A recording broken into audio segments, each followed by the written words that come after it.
Joining me on the line is Naomi Wimborne-Idrissi from Jewish Voice for Labour. Naomi, good morning and thanks for joining us on the programme. Good morning, Vanessa. Well, I'm sure you will have seen today's headlines. It's the front page of the Telegraph today. Corbyn's comments like rivers of blood. Lord Sachs says Labour leaders' remarks on Zionists were an echo of Enoch Powell. And the front page of the Mail today as well. Corbyn's rivers of blood moment.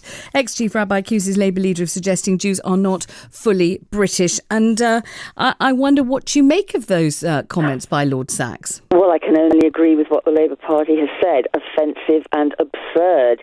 You asked in your introduction why Labour can't move on from this anti-Semitism crisis. And the reason is, I'm afraid, that the BBC and others are so determined to continue stoking hysteria about alleged anti-Semitism. At least Lord Sachs has made it completely clear that we're talking here about Zionism. We're really talking here about Israel.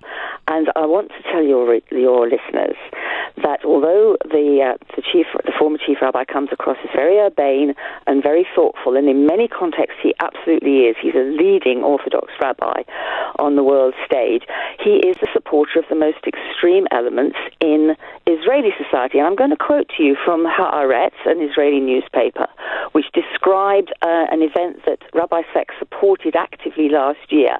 It's a march which celebrates Israel's seizing back of the whole of Jerusalem in 1967. It was an annual gender-segregated extreme right pro-occupation religious carnival of hatred. This is in Israeli speaking, marking the anniversary of Israel's. But let me stop you, Naomi. Let me stop you for 1 second, please.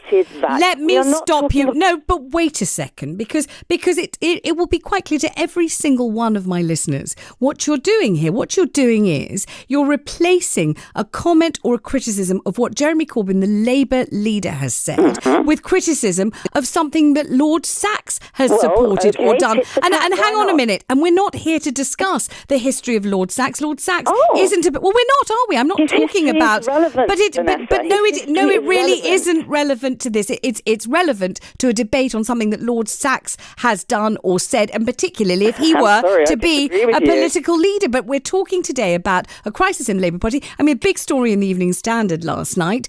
270 complaints of anti-Semitism within. Yes.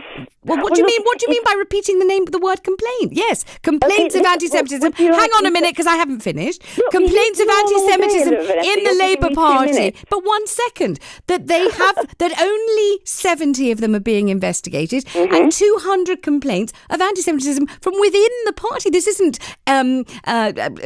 people who object to the Labour Party. This is people who are members of the party. Isn't it? Look, I'm sorry. You're just continuing to talk about these allegations of anti-Semitism as if they were fact. Lord Sachs has raised an issue about using the word British Zionist in a context that he disapproves of.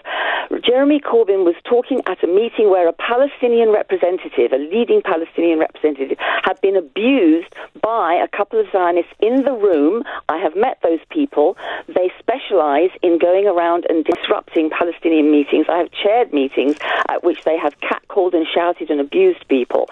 These are the people Jeremy Corbyn was talking about with that remark. And suddenly he's compared to Enoch Powell. I mean, excuse me, this is disproportionate and hysterical, and you are stoking it, and that is the reason why the Labour Party cannot move on. There are complaints, but lots of the complaints are about what certain people who support justice for Palestinians say about Zionists. This is not anti-Semitism. We're being told that we have to redefine anti-Semitism so that it is no longer about Jews like me.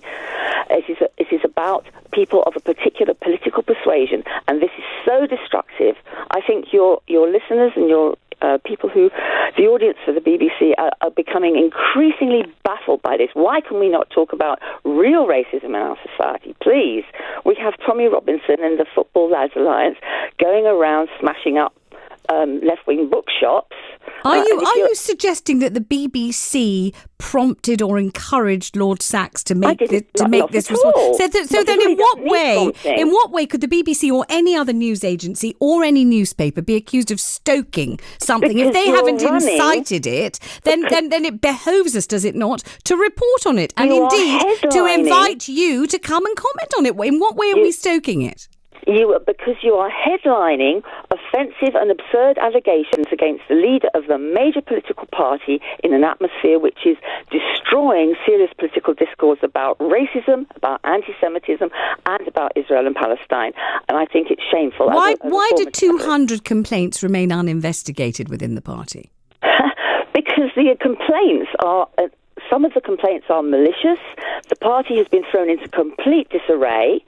We have a new General Secretary who is struggling to introduce procedures which will be fair and transparent to the people who are accused, because at the moment that has not been the case. People have been hung out to dry in the media because of allegations which have hardly any foundation whatsoever. And this is why the party has indeed been thrown into a crisis. And it's because of people who wish the party to be in crisis. There are people who wish to take down Jeremy Corbyn's leadership. I know people say that this is conspiracy talk, but I'm sorry to say that there are elements who do not wish to see a left-wing leader in this country, and certainly not one who supports justice for Palestine. Well, Naomi, thank you for talking to us. We have to go to the travel, but thank you. Naomi Wimborne-Idrissi there from the Jewish Voice for Labour. She dismisses Lord Sachs' comments as absurd and offensive, and we'll go straight to the travel.